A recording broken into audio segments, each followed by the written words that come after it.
Bonjour à tous les amis, j'espère que vous allez bien. Bienvenue sur la chaîne YouTube du Journal du Real. Aujourd'hui, focus sur Vinicius Junior et Rodrigo Goes, les deux joyaux brésiliens du Real Madrid. On fait le point complet sur leur situation, leurs perspectives et surtout les vérités derrière les rumeurs qui circulent ces derniers jours. Et pour ça, je suis avec Pablo. Comment tu vas mon frère? Bouton répété Pablo.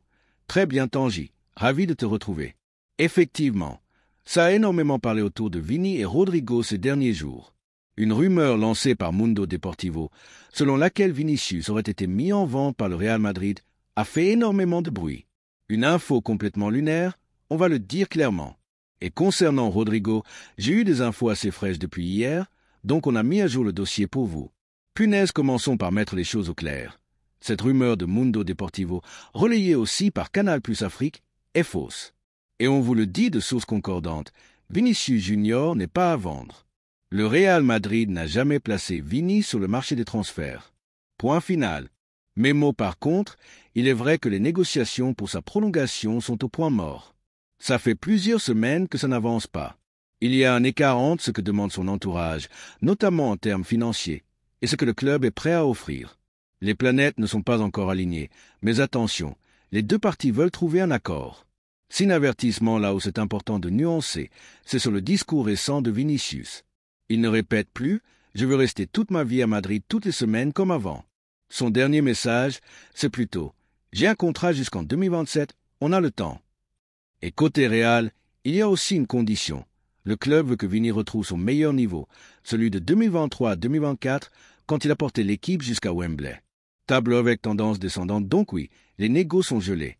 Mais il n'y a pas de rupture. Et surtout, le Real ne cherche pas à le vendre. Il y a un vrai projet avec lui, mais le club attend aussi des garanties sportives. On veut revoir le Vinicius décisif, explosif, capable de faire lever le Bernabéu. Sac à argent côté Vinicius, c'est surtout une question d'argent. Le clan réclame une somme que le Real ne veut pas poser pour le moment. Mais encore une fois, rien n'est cassé. Juste en stand-by. Sin entrée interdite et cette rumeur comme quoi le Real aurait activement mis Vinicius sur la liste des transferts, c'est une invention totale. On a vérifié auprès de plusieurs sources proches du club et de l'entourage de Vinicius. Ils démentent catégoriquement.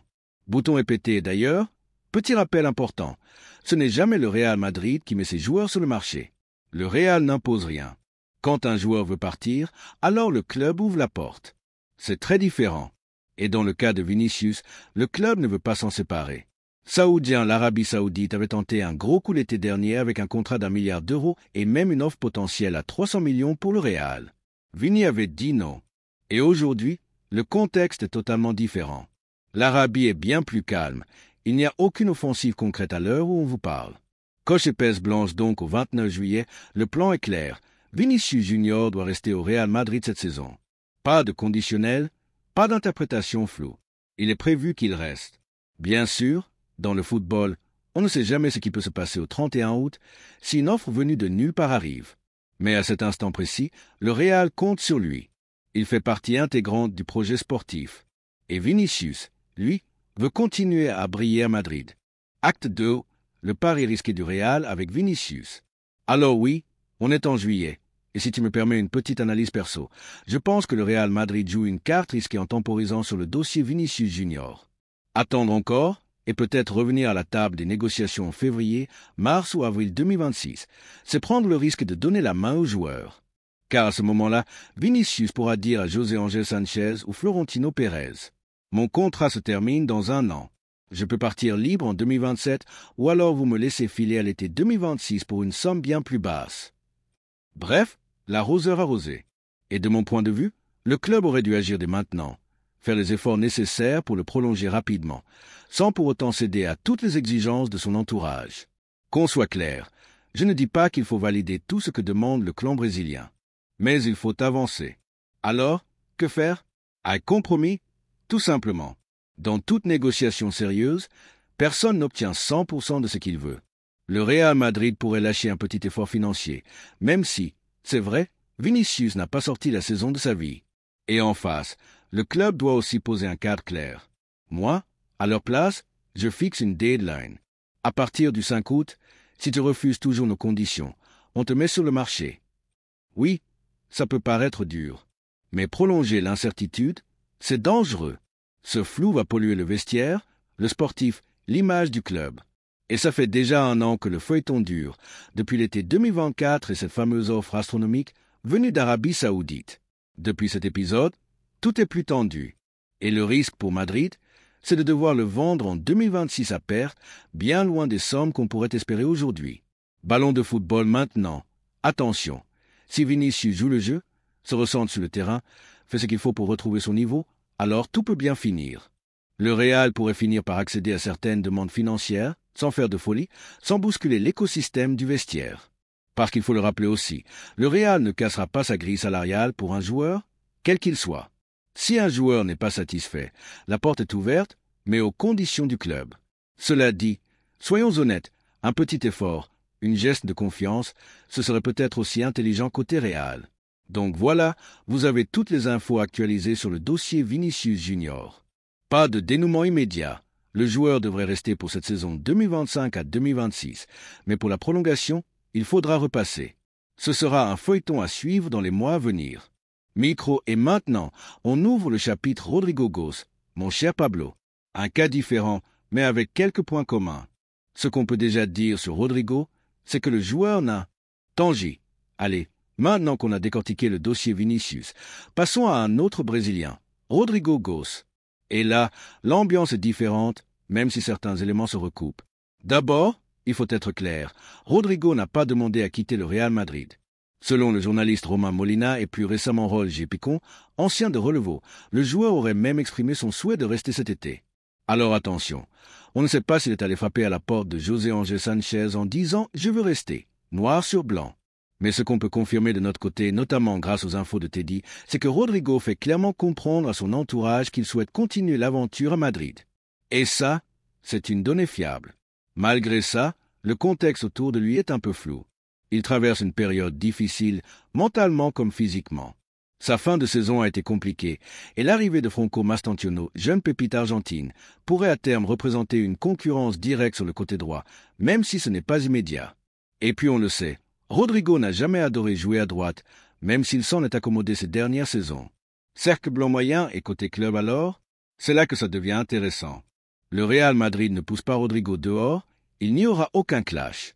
Mais le club est ouvert à un départ s'il permet de faire entrer des liquidités. Xabi Alonso ne ferme pas la porte, et au sommet du club, on se dit qu'un transfert permettrait peut-être d'aller chercher un milieu de terrain ou un défenseur, même si pour le moment, aucun profit ne fait l'unanimité en interne. Sacca argent, mais alors, pourquoi ça n'avance pas? Eh bien, c'est simple, le Real demande entre 90 et 100 millions d'euros. Et le joueur réclame un salaire net de 11 à 12 millions d'euros par an, ce qui fait autour de 24 à 25 millions d'euros bruts, sans compter les commissions. Ça fait beaucoup d'argent. Et forcément, ça refroidit pas mal de clubs. Royaume-Uni pourtant, il y a bien des clubs de Premier League qui ont montré un intérêt. Mais rapidement, ça s'est refroidi. Pourquoi?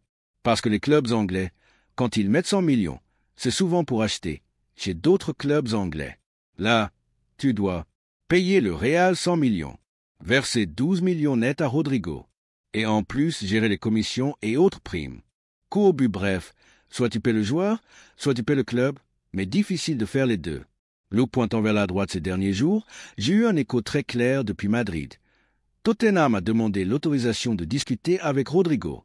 Les Spurs seraient prêts à s'approcher de l'offre du Real et des demandes salariales du joueur. Mais, Rodrigo ne veut pas aller à Tottenham. Et franchement, on peut le comprendre. Drapeau à damier, le Brésilien, lui, a 3 clubs en tête. Liverpool, Arsenal, Manchester City. Mais là encore, problème. Verrou, ces clubs semblent déjà bien avancés sur d'autres dossiers. Et surtout, ils n'ont pas des enveloppes illimitées. Le mercato se referme peu à peu, et plus on avance, plus le scénario d'un Rodrigo qui reste pour la saison 2025 à 2026 devient crédible. Sin avertissement et le PSG dans tout ça? Bonne question. The Athletic a sorti une info ce matin. Le club parisien aurait, sur le papier, le profil idéal pour répondre aux attentes du Real de Rodrigo, financièrement comme sportivement. Mais selon leurs infos, le PSG n'est tout simplement pas intéressé. Ils ont d'autres priorités sur ce mercato et ne comptent pas avancer sur ce dossier cet été. But en résumé. Le Real est ouvert à une vente. Rodrigo veut rester et ne veut pas partir n'importe où. Les prétendants sont refroidis par le prix et le salaire. Et à l'instant T, aucun deal n'est en bonne voie. Micro donc, sauf retournement de situation de dernière minute, Rodrigo devrait débuter la saison au Real Madrid. Mais attention, tout peut encore bouger si un club cède aux conditions posées. Tu veux qu'on enchaîne avec un acte 3. Quelles conséquences sportives si Rodrigo reste et que Vinicius tarde à prolonger? Ou tu veux plutôt qu'on aborde le plan du Real s'ils vendent Rodrigo? Profil visé, timing, priorité? Il y a encore quelques semaines, le nom de Rodrigo revenait avec insistance dans les rumeurs de transfert. Plusieurs clubs s'étaient penchés sur son cas, notamment en Premier League, et certains pensaient que l'un d'eux pourrait passer à l'action si une opportunité se présentait. Mais ces derniers jours, la situation a bien changé. Du côté de Liverpool, par exemple, la piste semble désormais totalement refermée. Le club de la Mersey a visiblement changé de priorité en jetant son dévolu sur Alexander Isak. Et l'opération annoncée pourrait atteindre des montants records, plus de 150 millions d'euros pour convaincre Newcastle. Liverpool, qui a déjà investi lourdement sur ce mercato avec les arrivées d'Hugo Ekitike et Florian Wirtz, n'a pas non plus un budget illimité. La piste Rodrigo, pour eux, c'est quasiment terminé. Il resterait alors Manchester City. Mais là encore, c'est le calme plat. Pep Guardiola est pourtant un grand admirateur de Rodrigo Goes. Il rêve d'en faire son patron sur le côté gauche de l'attaque. Mais à l'heure actuelle, le coach espagnol ne semble pas soutenu dans cette idée par sa direction. À vrai dire, du côté de City, il ne se passe strictement rien. Aucune avancée, aucun mouvement. Alors, la question se pose, qui reste-t-il vraiment aujourd'hui pour Rodrigo? La liste s'amenuise de jour en jour. Peut-être Arsenal, si le club londonien parvient à dégraisser. Mais là aussi, rien n'est concret pour l'instant. Et surtout, il y a une chose qui bloque tout dans ce dossier, la volonté du joueur. Car si l'entourage de Rodrigo s'active en coulisses pour trouver une porte de sortie, le principal intéressé, lui, n'a pas exprimé le souhait de partir. Pas encore. C'est la première étape, essentielle, avant que quoi que ce soit ne bouge. Lui, s'il part, ce sera pour un des 3 clubs mentionnés, City, Liverpool ou Arsenal. Et visiblement, à l'heure où l'on se parle, aucun d'eux n'est réellement en position d'accueillir un transfert aussi massif. Ce qu'il faut comprendre aussi, c'est que dans ce genre de dossier, les lignes peuvent bouger très vite. Si un club vend un joueur, libère de la masse salariale ou revoit ses plans, tout peut s'enchaîner en quelques jours. C'est justement pour anticiper ce genre de scénario que l'entourage de Rodrigo a mandaté plusieurs intermédiaires, dont le très influent agent Pini Zahavi. Car un transfert de cette ampleur ne se monte pas en 48 heures. Mais tant que Rodrigo lui-même ne donne pas le feu vert, tout reste à l'arrêt. Et c'est là tout le paradoxe. Le joueur est dans une situation sportivement compliquée. Son entourage le sait. Il prépare le terrain. Mais lui, pour l'instant, préfère rester. Un dossier complexe, donc, où les intentions du clan et celles du joueur ne sont pas forcément alignées.